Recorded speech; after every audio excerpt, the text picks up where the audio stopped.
Hey friends, welcome to our bi-weekly Ayurveda workshops. And if you've joined here before, you know we've been gathering around the topic of Ayurvedic psychology specifically, and particularly healing trauma through the lens of Ayurveda and spiritual practice. So in these sessions, we like to create a space where we can all practice together and all connect to our center and our deeper selves. And so we'll start and end today's practice with a little bit of mantra chanting and breath work and a little meditative reading and have a moment of silence and contemplation. And then from that place, we will go into today's topic of discussion, which will touch upon what's known in the Vedas as the Purusharthas, which are the aims of human life. And we have a very unique lens and twist to share around these. If you've heard of the four aims of life before, we'll be touching in on them from the perspective of the fifth Purushartha, that is the most important one that most people don't talk about because they talk about the four aims. So we're going to talk about the fifth and how to use these to really heal deeper childhood imprints, and to how to, if you identify as someone who's experiences hypersensitivity to the world around you, or you identify as being an empathic type of person, and most of us are, who are drawn to the healing fields in some degree. And I know many of you that come to these live sessions and that listen to the recordings are somehow in the holistic health fields or consider themselves a healer type. So why do we have these extra sensitivities? Why do we feel so drained by the environments around us? Why does vata, or that element of air and overstimulation, get so out of control in our physiology? Well, a lot of that ties back into these imprints from our early childhood and how that affects our nervous system and how that affects the set point of how we experience inner security and safety. And if that is something that you've experienced in the past, then this will impact the aims of life and how you orient towards your goals and things of that nature. So we'll dive into today's topic after some practices, and I welcome any questions that you have into the live chat, or if you're watching this as a video below this recording, share any questions that you may have. And if you're here live, I may answer the questions later, or I'll just check them periodically. Good to see you, Lauren. Thanks for joining in live today. Okay, so let's start with our practice. So we'll start with the 3 breath practices we've been doing together. If you know the advanced versions of these, you're welcome to do them as we've done in previous sessions. Today we'll do the most basic version, which is great for everybody no matter what. And so we'll start with the deep diaphragm breathing, 3-part breathing. So bring your hands down to your belly and take a couple of full deep breaths, starting to just relax the belly. A lot of people, when we say take a deep breath, you inhale up here in the chest. And so for now, try to just relax the belly. And instead of puffing up your chest, puff out the belly in all the ways that society says isn't good. It doesn't make you attractive. But it's like, instead, just embracing the softness of the belly. Relax. And as you inhale, feel the belly pushing into your hands. And as you exhale, feel the belly relaxing and your navel drawing towards your spine. So inhale, belly moves out and expands into the hands, and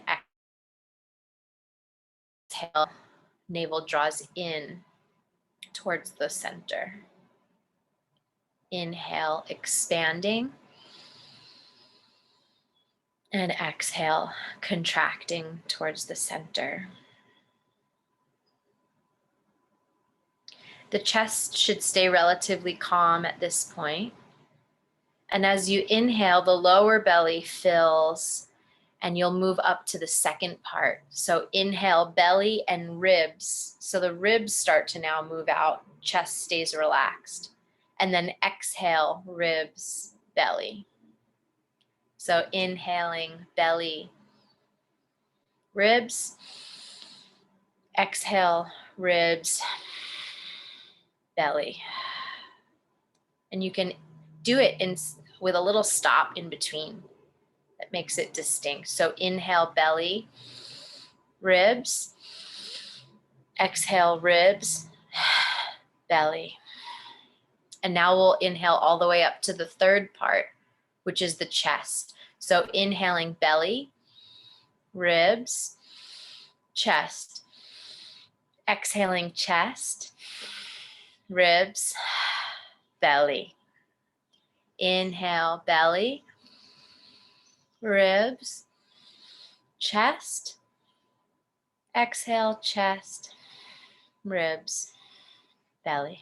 You'll notice you'll be sipping air. Continue as I speak, but you'll notice you'll be sipping air just ever so subtly once you get to the chest. It's that very last little bit, but the lower lobes of the lungs, the lower part of your belly is the most space that you have for air to fill and for that prana to flood into your body. So inhaling, belly, and you can make it smoother now, filling up to the ribs, filling up to the chest, and exhaling from top to bottom, exhaling chest, ribs, and belly. And now allowing it to be smooth as you inhale, belly, ribs, chest. Exhale, chest, ribs, and lower belly. Again, continue for a few more breaths. If at any time you feel dizzy or lightheaded, you can just relax and return your breath to normal. But sometimes dizziness simply happens because you're allowing more oxygen and more prana to flood in. So your body's just orienting to more energy being available to it.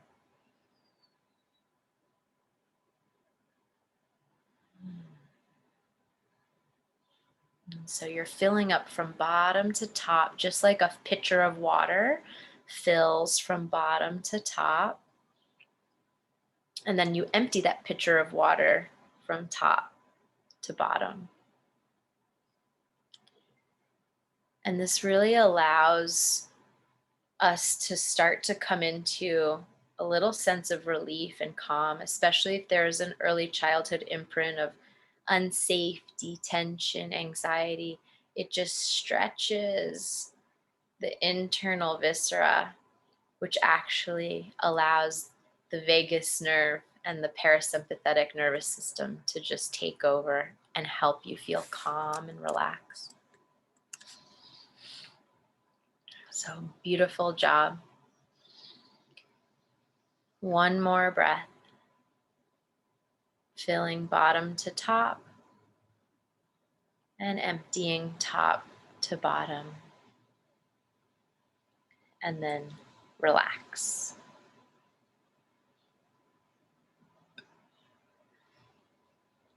And just notice, taking a moment of pause to simply notice the effect.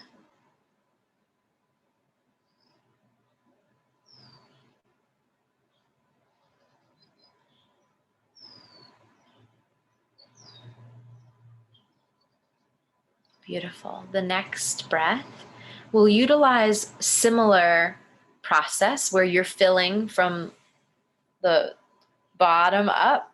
But on the exhale now, as you empty from top to bottom, you're going to make the longest humming sound that you can possibly make. So you try to extend the humming sound.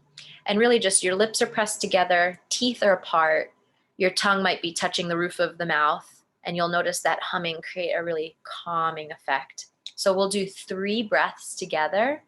Go ahead and take a deep breath in and exhale 3 times with a humming sound that's soothing to you.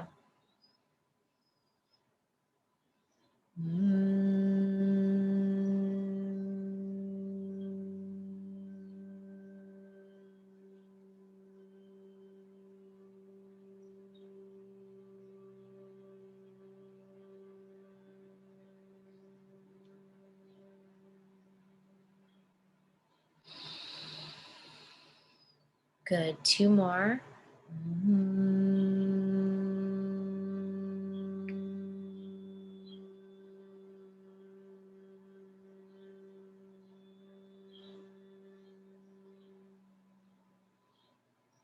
One more.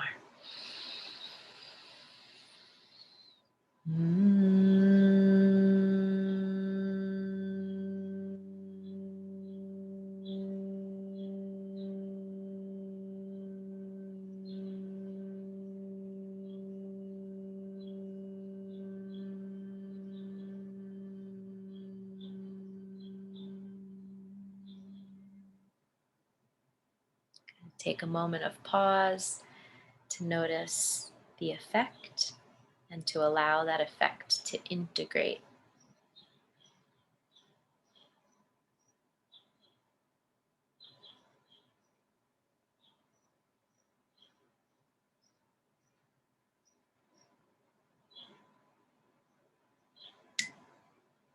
Beautiful.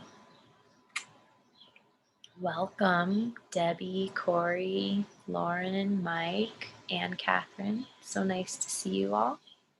We're going to do the 3rd and final breath practice for our opening. And this 3rd one bridges into mantra. And so this practice, you're going to use the same deep 3-part breath that we did at the start. So inhaling belly, ribs, and chest. And now when you exhale, instead of simply humming, you're going to make 3 sounds, which is ha, H-A. The second sound is ri, R-I.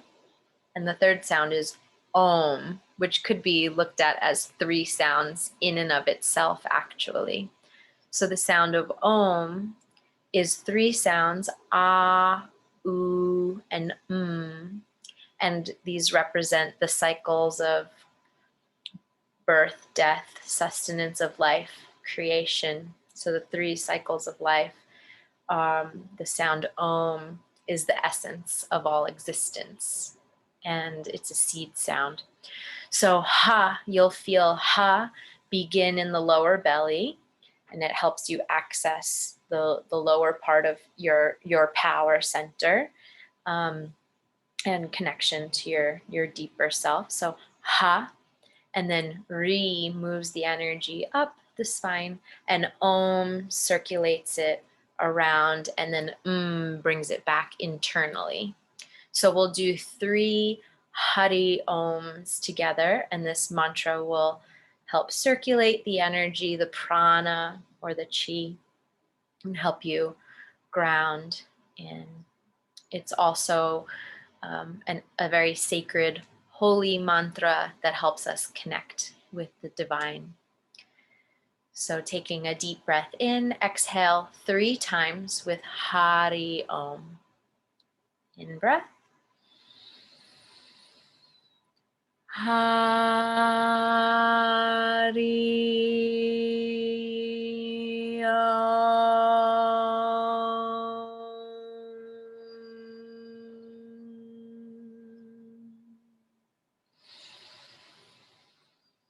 Hari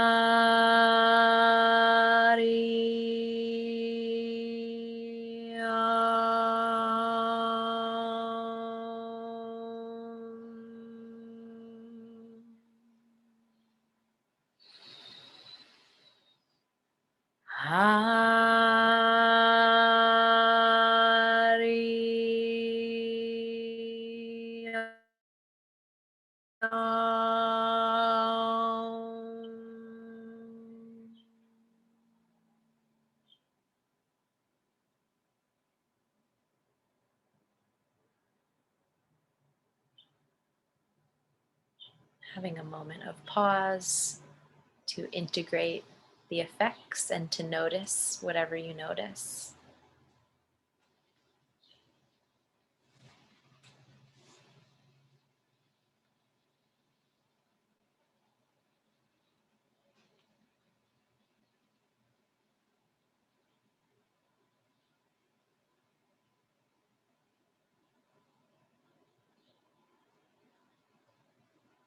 Mm.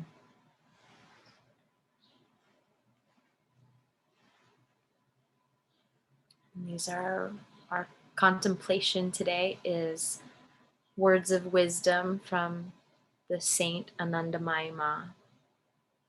And I'm paraphrasing a little bit to translate. There is one sovereign remedy for all ills, the divine. Trust in the divine. Depend on the divine. Accept whatever happens as divine dispensation. Regard what you do, all of your actions, as your service to the divine. Keep satsang means associate with people who associate with the divine. Think of the divine with every breath and live in the divine's presence. Leave all of your burdens in the divine's hands, and they will see to everything. There will be no more problems.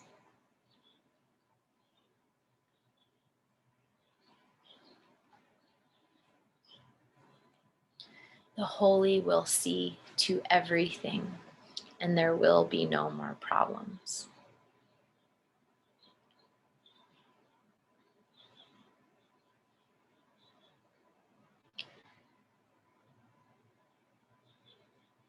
So the reason this passage felt so important for this class, for this workshop in general, is because when we've experienced adverse situations, especially in the early childhood, we must, in order for any healing modality to work, we must first strengthen our association with the divine. It is the only way for true, deep, profound transformation and healing. And it is the core of Ayurveda, in fact. Most Ayurvedic schools and even practitioners and teachers, you can practice Ayurveda without the divine there at all. It is a science that teaches all about material substance and helps you achieve your goals of good health. But if you want the richest existence, and if you want to be freed from the burdens of material existence and the ever fluctuating changes of material existence, which we learn in Ayurveda, that these cycles and these rhythms of nature, the only thing constant in material reality is change. But that which is holy and divine is eternal. And so if we support our lower selves to identify with the eternal, timeless nature of our true selves, it starts to relieve the core wound, which goes beyond any trauma that we could have experienced in this limited life. And so we need to start there. We don't only address that, or that's not the totality of the teachings in terms of healing trauma, because that alone would be a bypass and it would dishonor and repress the parts of us that actually become fragmented when we endure a trauma. So when we endure a trauma, aspects of ourselves become fragmented and they start controlling our behaviors without us realizing. And they cause us to seek things that they're lacking for fulfillment of these deep needs that either were directly wounded or unfulfilled, but we're blind to them. This is called tamas in Ayurveda. It is our ignorance that keeps us stuck in samskara, which you may have heard as a yogic term. Samskara are these conditioned grooves, these conditioned imprints and ways of being, our reactiveness. So these are tamasic. And rajas, which is the kinetic energy of movement and excitation and agitation, will help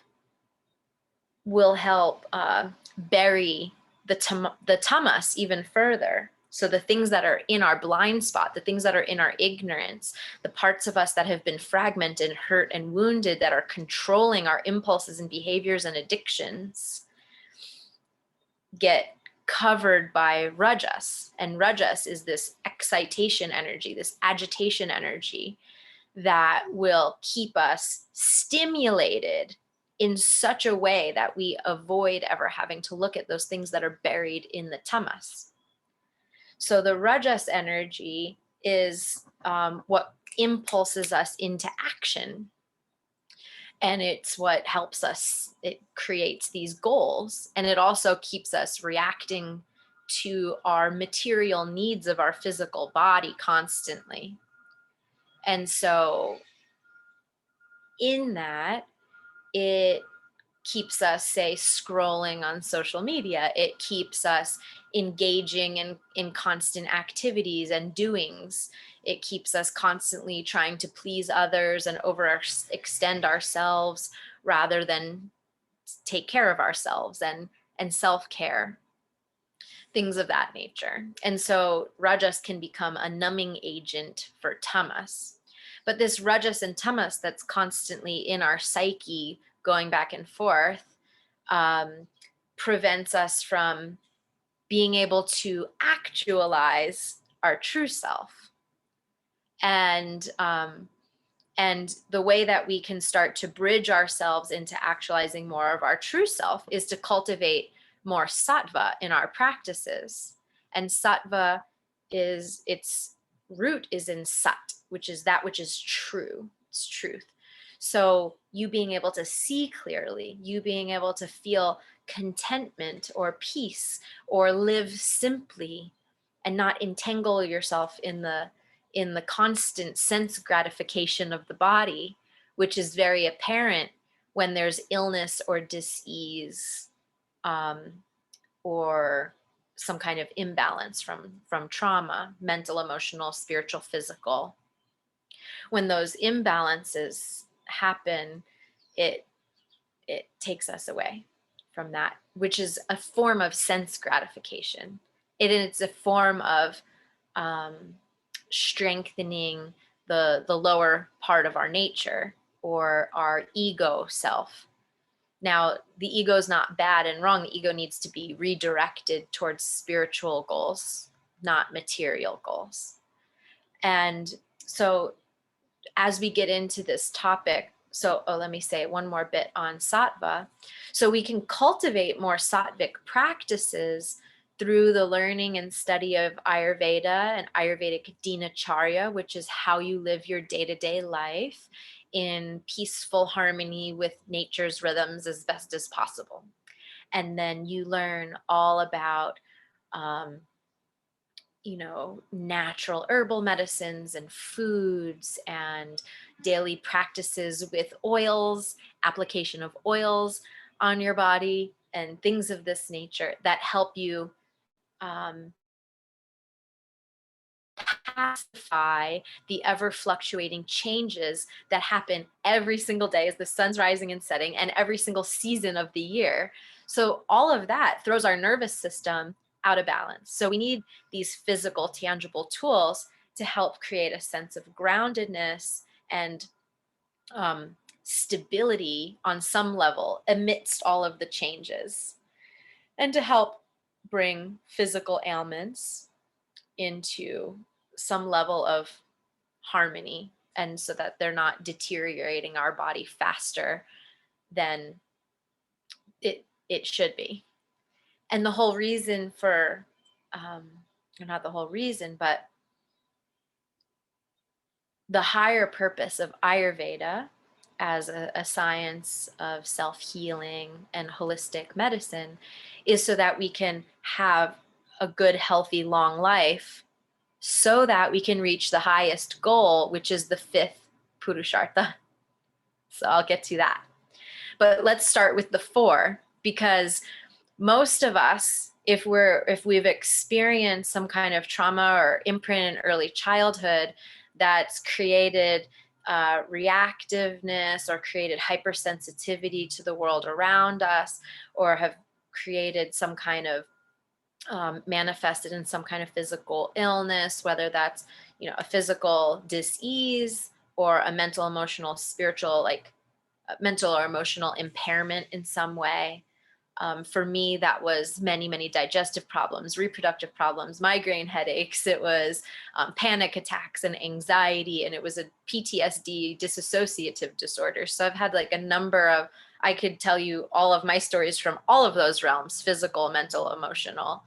And these are the things that I've put together over the last decade of realizing how to heal deeply inside of myself and not be highly triggered and highly fearful of the world around me. And also that have seen my many of clients and students over the years be able to transform from the inside out as well, through following some of these patterns. But some of the things that have been missing in even the Vedas and even in these four Purusharthas are the fifth that has been revealed.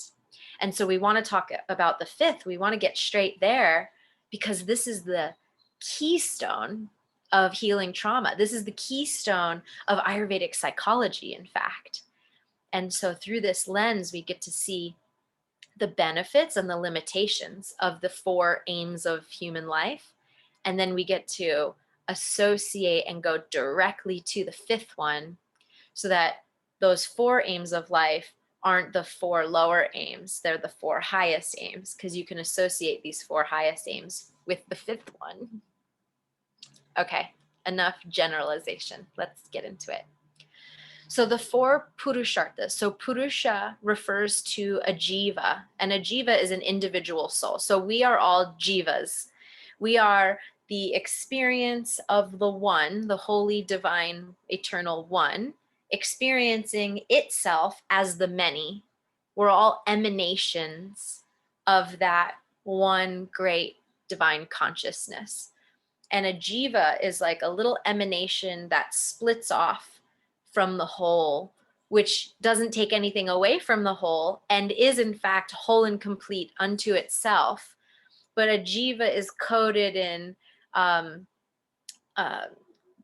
subtle body that it travels in from lifetime to lifetime, repeating cycles of birth and death, to try to learn these lessons of how to go back to the whole, to its full realization, self-actualization, which is reintegration into its wholeness with the divine.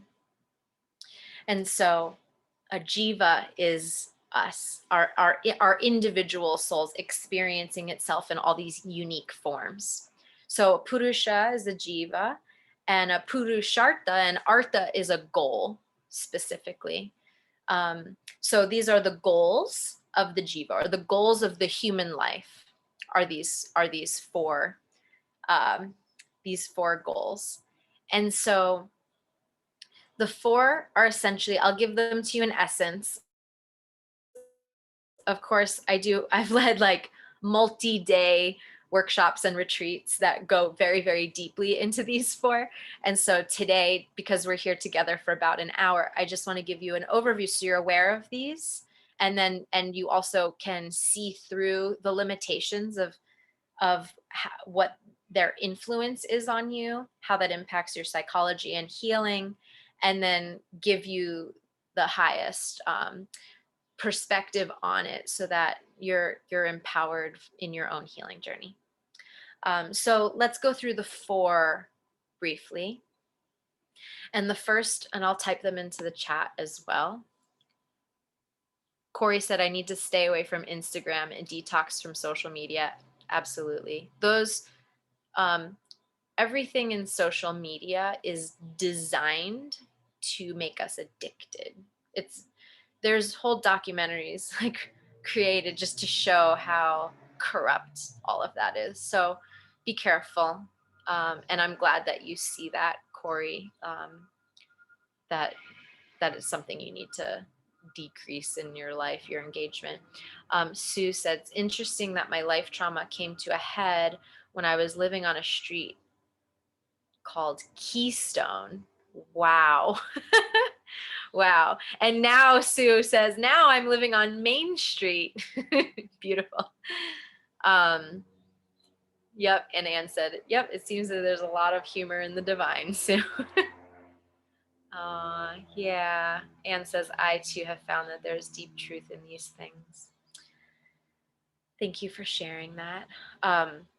Okay, so I was going to type these in the chat. So the four Purusharthas, I'm going to put them in this order. So there's Kama, Kama, which basically means is fully sense gratification. So Kama usually translates to mean pleasure, as you may have heard the text called the Kama Sutras. This is completely about sense gratification in every way that you can possibly think of it, whether it's sense gratification through the act of sexual engagement, through food, through what you listen to, like everything in life for someone who has the goal, the Purushartha, the goal of Kama is the fulfillment of their pleasure. And the second one is Artha. Artha translates in this category to mean essentially money. It's how people make their livelihood, but they make money to enjoy what? Freedom, to enjoy sense gratification. And there's all kinds of new age spiritual teachings about how can I fulfill how can I just enjoy this life? Right, we're here because we should enjoy life to the fullest. This is the goal of Artha. Make as much money as I can so I can find some level of freedom and enjoy the freedom that gives. And then when people realize there's limitations to just the fulfillment of sense pleasures, because the fulfillment of physical sensory pleasures are inherently limited.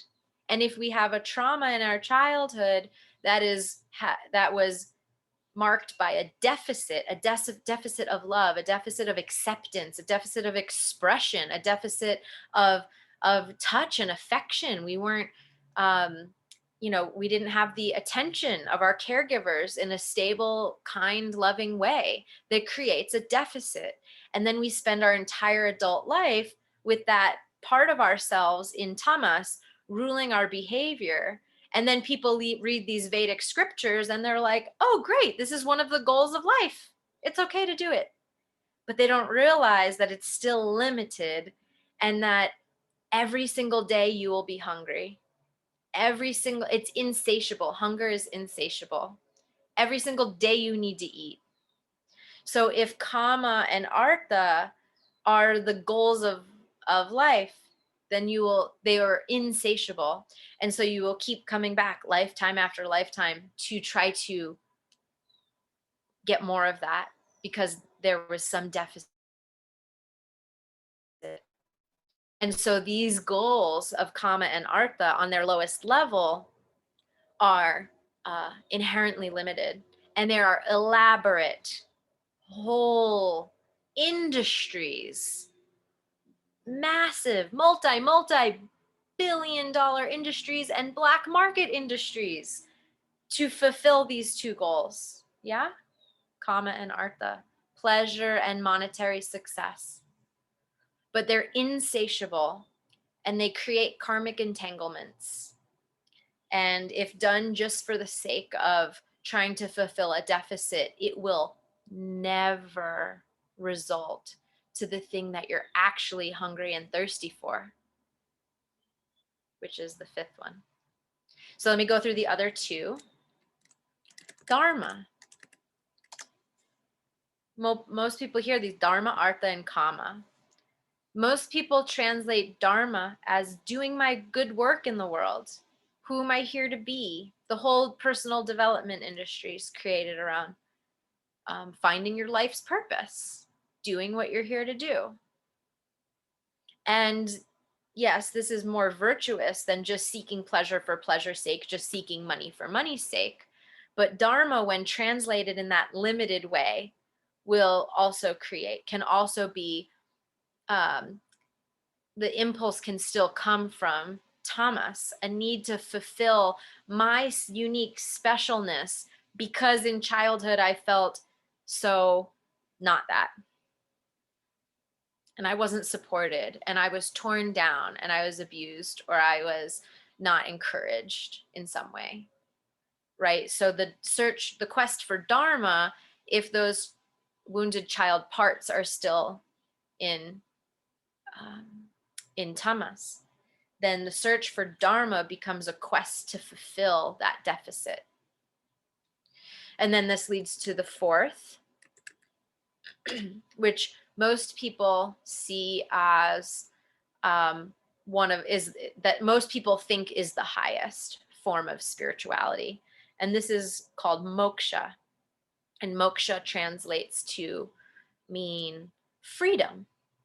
So people go through this path and they realize, oh, pleasure for pleasure's sake is limited because I'm always going to thirst for more sex. I'm always going to thirst for more food. I'm always going to thirst for more sense gratification, pleasure. It's insatiable, and that kind of creates its own internal hell when I'm trying to seek something that is insatiable and it's constantly changing, right? And so this creates a lot of dissonance inside of our being. So someone realizes, okay, pleasure for pleasure's sake, not so fulfilling after all.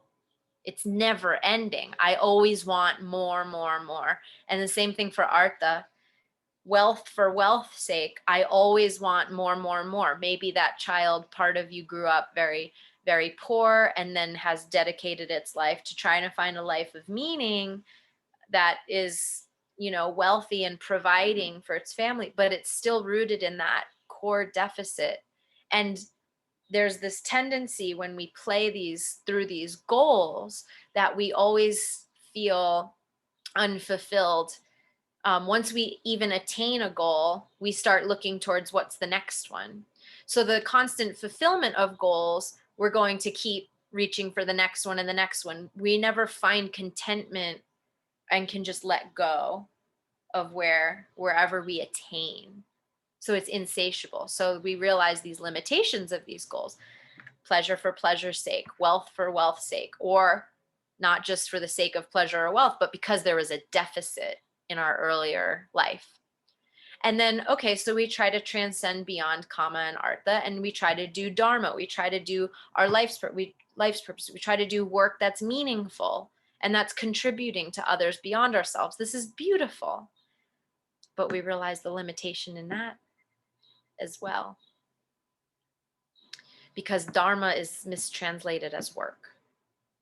And I'm going to get to that in the fifth one. Then we say, oh, kama, artha, dharma, there's limitations here. So I just need to seek moksha. I just need to seek freedom from the constant searching and the fulfillment of these goals. Moksha, let me just be free of it.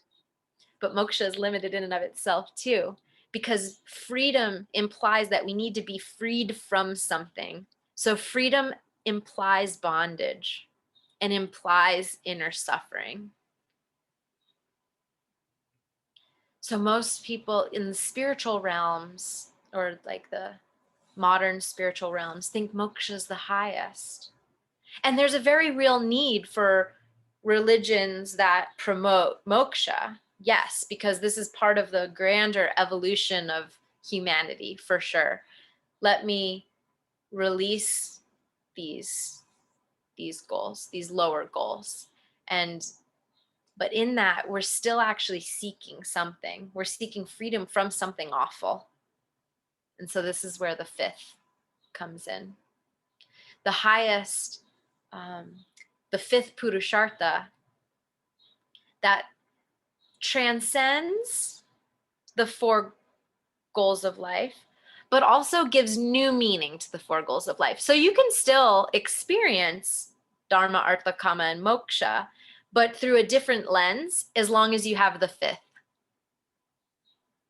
Are you ready for the fifth? So the fifth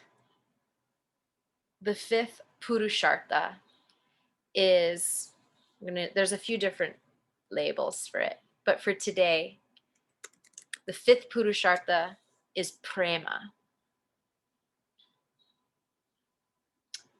divine love. Love of the divine and the divine love springing in our heart. Prema is the deeper spiritual essence of what we're actually looking for when we try to pursue Dharma, Artha, Kama, and Moksha. We just don't realize it yet. And when we go through purifying the Rajas and Tamas, which we have talked about in earlier workshops and earlier episodes of this series, purifying Rajas and Tamas and cultivating Sattva, and then actually transcending Sattva, Rajas, and Tamas into Prema.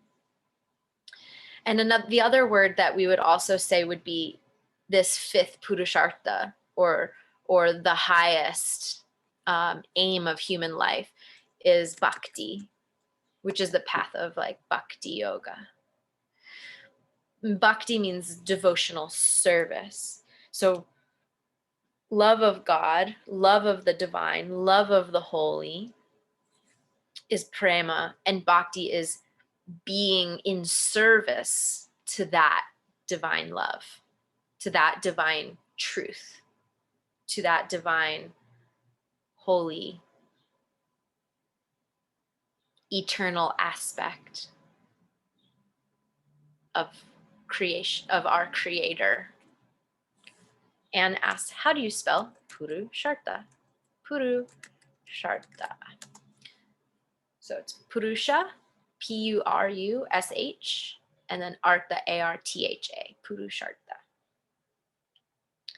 So again, Artha is the goal, Purusha is the jiva, so the goal of human life. And these are taught in the Vedas as the four goals of human life, but there's a fifth one that's talked about in a different text, a different set of texts. And this is the highest. So the highest is going directly to the source of all true fulfillment. So the pleasure that you seek is insatiable because it's without the divine. The wealth that you seek is insatiable and unfulfilling because it's without the divine. The dharma, the work that you seek, is unfulfilling because it's without the divine. The moksha you seek isn't even needed if you have the divine. So prema, this aspect of true, pure, devotional service to the divine, the love of the divine, the realization of the divine in your heart, is the highest dharma. And so this creates the highest purushartha, the highest aim of human life. no mystery to what's the purpose of life. The purpose of life is to love the divine, to fall in love deeper and deeper and deeper with the divine, to the point where you actually no longer even need these four goals fulfilled, or they are fulfilled effortlessly through your surrender to the divine, through your constant surrender to the divine. So the true meaning of Dharma is, in fact, service to the holy. So it's not limited to the work that you do as an individual alone and separate in the world, trying to make the world a better place. It's actually what you do to serve the divine, to serve the holy, the unique way that you serve the divine, serve the holy. Which is why Anandamayi Ma says in this passage, regard all that you do as your service to the holy. You can clean you can clean your home and begrudgingly clean it and be frustrated that your husband, wife, children left a mess around the house, and you can ruminate in those thoughts. Or you can be like, this isn't even our house. This is God's house. This is a holy temple. This is the divine's house. This isn't mine. None of this stuff is mine. I'm a caretaker of these things. And because I'm caretaking for them, for the divine, I'm going to clean them with a loving heart. And I'm going to do that as my service. So Dharma doesn't become some big, huge thing that needs to be you can still have it be a unique and special offering that's unique to your skill set, but your every action becomes dharmic because it's an offering to the divine, because you're a caretaker for these material items that you're not holding a grip on them and claiming them as yours. You're offering them all up, and every action is an offering, is a flower that you're offering to the altar of loving devotional service. When we start to orient this way, and when we start to hand our problems over to the divine, and when we start to allow our inner child who was hurt to express, to cry, to be heard and felt with unconditional love and unconditional acceptance, presence, then all of those parts of us that were hidden in tamas just slowly start to come to the surface and are dissolved back into the wholeness of the holy, which actually repatterns the early childhood in our nervous system in such a way that as if it never even happened. Because you identify in every cell of your being, you identify with the greater truth rather than identifying with the hurt of the limited, constantly changing experience.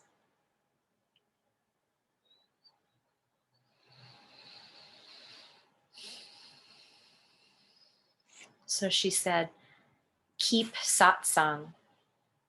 Regard what you do as divine service. Trust in the divine. Depend on the divine. What do we do though?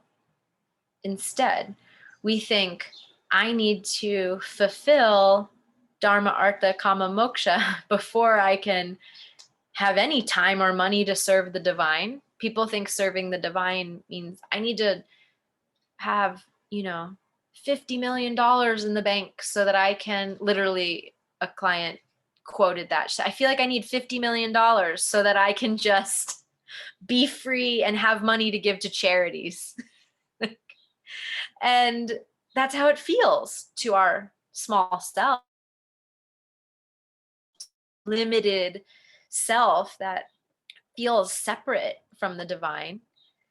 I need to build up this empire before I can offer it, or before I can have enough to give. But the psychology is backwards. As you practice service to the divine, everything becomes service to the divine, and things come your way so that you can offer them in service to the divine. But it's not the other way around. It's not that I need to do this so that I can be in service. It's like, no, you are provided for because you're in service. So we break out of this paradigm of we might think cognitively that we trust the divine. We might think that we might think that, but what do our actions tell us? What do our anxieties actually, how are our anxieties and our fears actually driving us? This is a practice of continually handing over and surrendering and verbally telling the divine as if your most sacred best friend who's sitting right in front of you, because the divine is always with you, always all around you, always inside of you and all around you, and is there with you like your most intimate friend, more closer to you than your very breath. You have that being there to speak directly to all the time, and to offer these anxieties back so that you can be taken care of in a much higher and better way. And every person's relationship with the divine is unique. And I'm not here to preach any religiosity in any way. I support you in what's your unique connection and unfolding what's most true for you. But I do know that these universal tools of Ayurveda and yoga science, and of even the Sanskrit language, which is the closest language to the divine, helps us remember that pure truth. That the holy is always within us and all around us, all the time, more intimate as our very breath. And so Anandamayi Ma says, accept whatever happens as the divine's dispensation. But what do? We fight reality. We want our reality to be different. So we try so hard to micromanage our symptoms. We try so hard to find the perfect and best supplements and herbs and superfoods. We try our very best to study and learn from a place of deficit because we're desperate to figure it out. But the more we grip that sand, the more it slips right through our fingers. And it's not to say there's no value in learning or eating good energy foods. It's the energy that you bring to that. Are you doing it from a place of trust in the holy? Because if you're doing it from a place of trust in the holy, there's a sense of calm. Your belly is relaxed. Your breath is long and deep. Your mind is relatively clear, not clouded. The voices that you hear in your mind are calm and quiet. They're whispering versus shouting urgently that you need to do something and figure something out or latch onto something. So the energy that you engage with that is different. But can you accept whatever challenges are coming at you and the fluctuations of life and simultaneously be in trust? Somehow everything that's happening is all divine dispensation. And then keep satsang, meaning associate with people who associate with the divine. Are the people in your life that you're surrounding yourself with regularly, are they bringing you closer to the divine and the holy, or are they making it harder for you to connect with the divine and the holy? So keeping satsang, our associations are the most important, because as individual jivas alone in this world of materialism and sense gratification, we're going to shrivel up, and our connection to spirit shrivels up and dries up when we're alone. So how can we connect more regularly, and immerse ourselves in environments with beings who are helping us connect to the holy sacredness of reality, the beautiful? Think of God with every breath. This is a challenging one, because what do we usually think about with every breath? Maybe once a day for 2 minutes, we are able to think of the God with that breath, and think of the holy with our breath.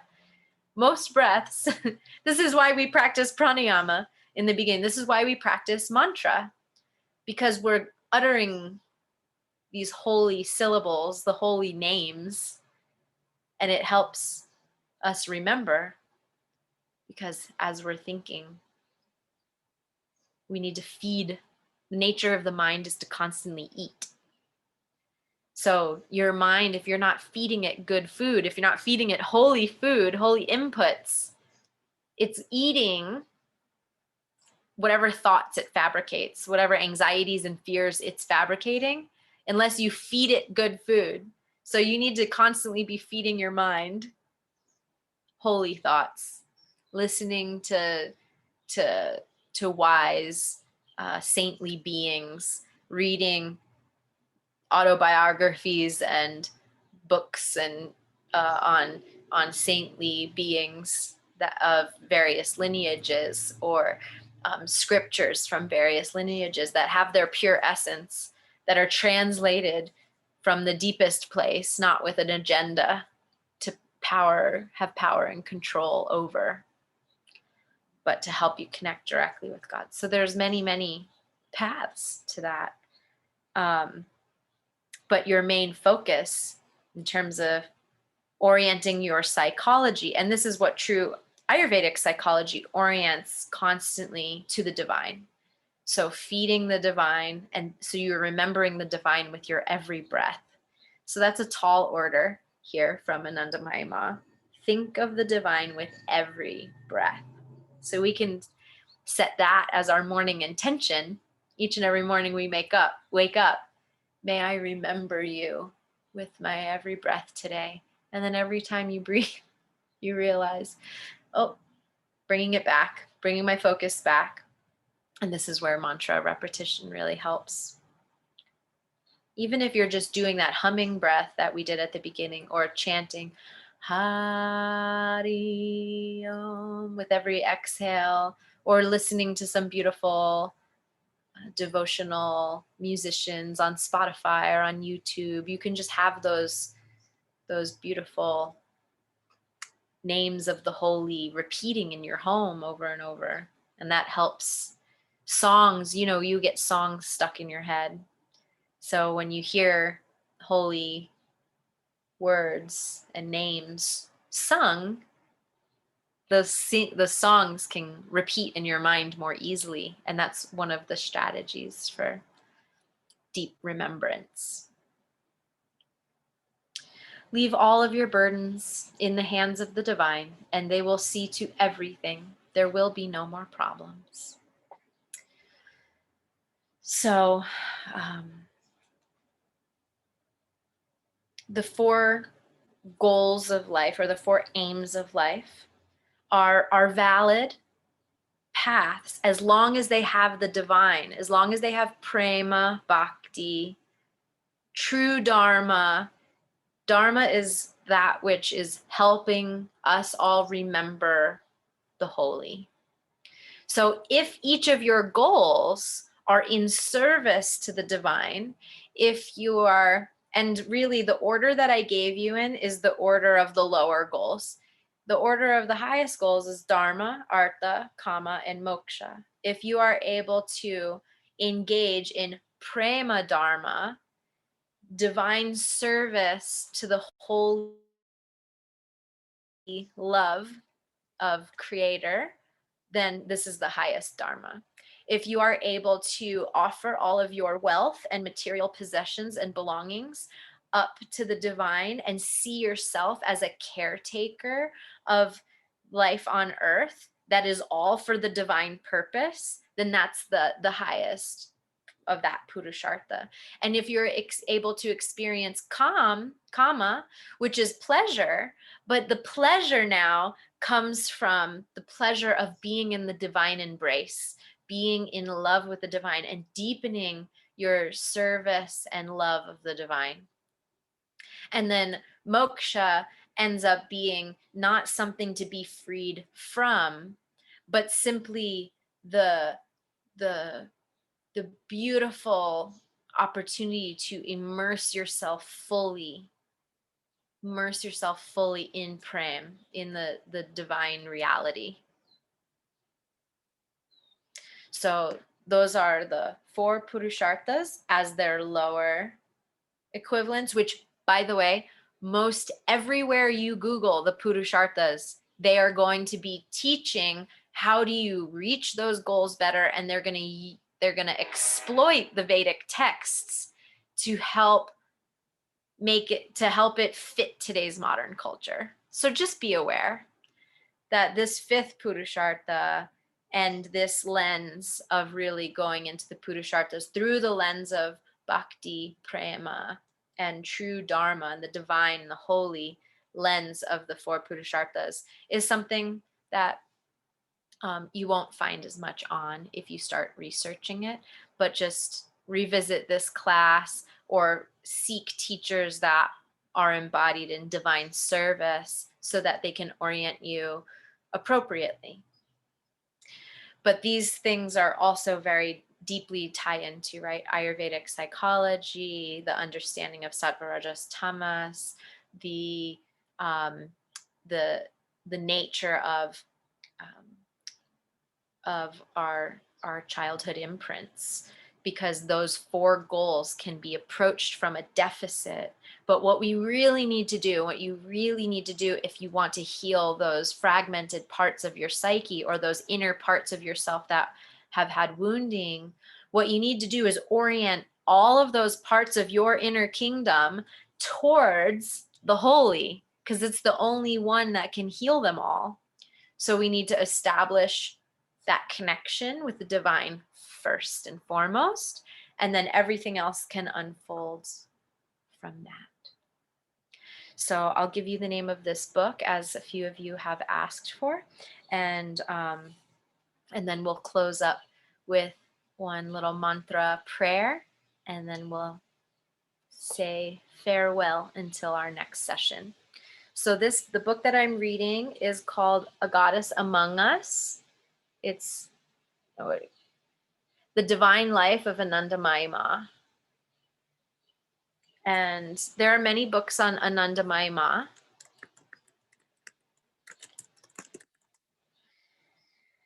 That speak of her life. But this one's very sweet because, so any book that you read on her life from her many disciples while she was living, people have written their accounts.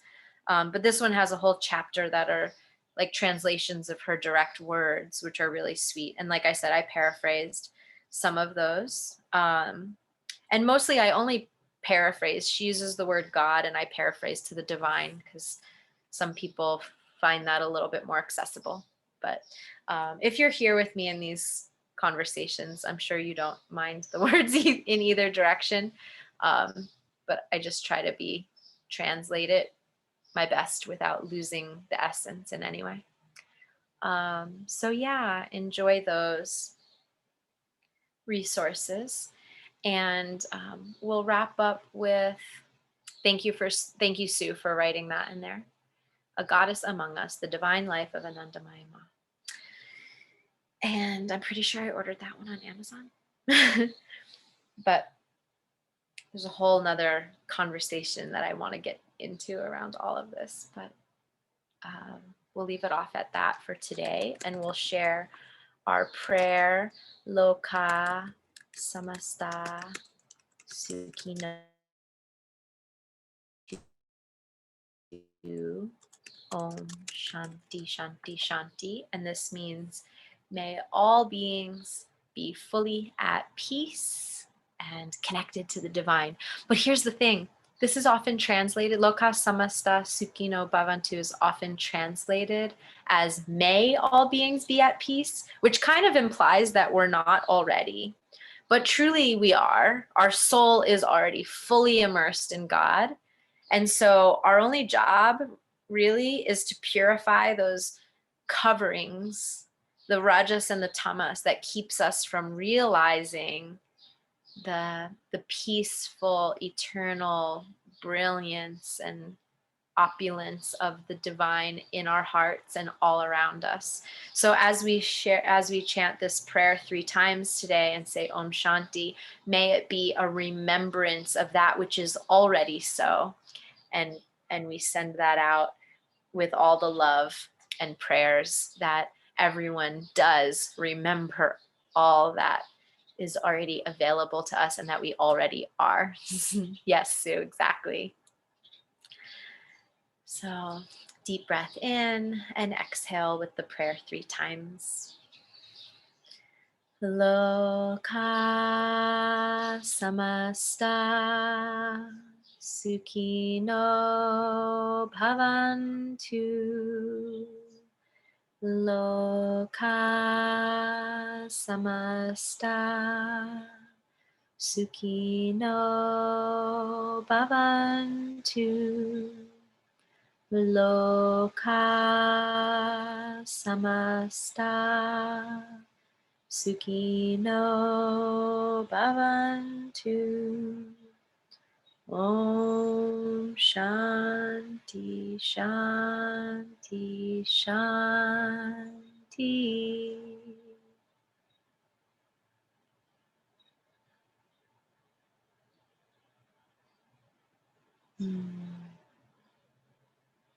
So much love and blessings to you all. And just a couple more comments here. I'll just read before we end the meeting for today. Anne says, absolutely beautiful, highly interesting, and so fundamental. Why don't we learn all this at school so as to be much better equipped for life? We'll revise all of this. Absolutely, Anne. Well, schools were created in such an age of time where they were trying to condition people to go into the workforce, not to have highest spiritual realization. So our school systems are archaic, and we have to do a lot of unlearning at this point. So yeah, I agree. I wish we learned all of this at school, and I wish all children get to learn this as they're growing up. So Denise, I believe, Denise asked, can you explain how this belief/practice aligns with the belief that we are here as spirits in a human body to learn a lesson that our ego or humanness provides for us? Yeah, absolutely. So we are spirits or jivas, individual souls that are an emanation from the divine soul. That come into these human bodies. And the lesson is to remove the imprints of the karmic entanglements. So as we've talked about in some earlier classes that you might like to go back and listen to the recordings, they're on my YouTube channel, Alicia Lynn Diaz, or Ayurveda with Alicia. And then probably on my podcast, Peaceful Soul podcast. I'm very behind in editing podcast episodes, but I'm pretty sure that one is on there. I think the episode is called the Antakarana. So it's the subtle energy organ you didn't know you had. So you can go back to that episode, and I dive into this a little more deeply. But basically, the lesson in these human bodies is to see beyond the illusion of these physical forms. So we come back lifetime after lifetime trying to do that, but then we get tangled up in material life. And so we have to keep coming back into these forms so that we can be freed from that. So, so just being freed from the karmic entanglement. So once we come into these bodies, we have the opportunity to see past the illusions and to not try to achieve those goals in the lower ways, because it creates more karmic entanglements. And our karmas are stored in our chitta, which travels with us in our sukshma sharira, which is our subtle energy body, and it travels with us over lifetime to lifetime. So the gift of being in the human form is that we have the aspects of our awareness that can see ourselves and can see consciousness in a different way. And so we're able in this form to be able to transcend those karmic entanglements and to choose differently. So we can actually choose differently, and then hopefully with consciousness burn off those karmas and receive the mercy and the grace of the divine, so that we don't have to keep coming back to learn those lessons. We can totally go into that more. Thank you for asking. That's a beautiful question. Lauren, you're very welcome. Sue, why don't we create new schools? Children do learn these things in Waldorf schools. Yes, absolutely. There's a lot of new Montessori and Waldorf are some of the newer, and a lot of people homeschool now because the school systems are inherently, flawed in the larger ones.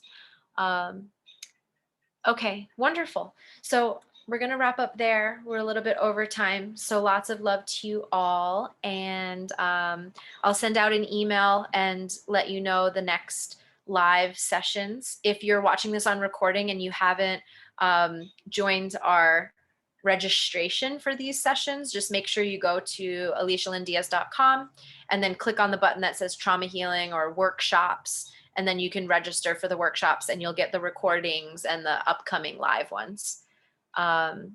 So yeah, that's it for today. Lots of love to you all. Deep bow to you. Thank you for listening to all of my rambling. And I hope that it was valuable to you in some way, and that you're receiving from my heart to your heart, as that is my intention to try to empower you and really support you with teachings that have supported me and many others. And I really want to honor and pay my respects to my teachers who have taught me all of these concepts. So lots of love and blessings and prayers to you all, and I'll see you next time. Okay, bye.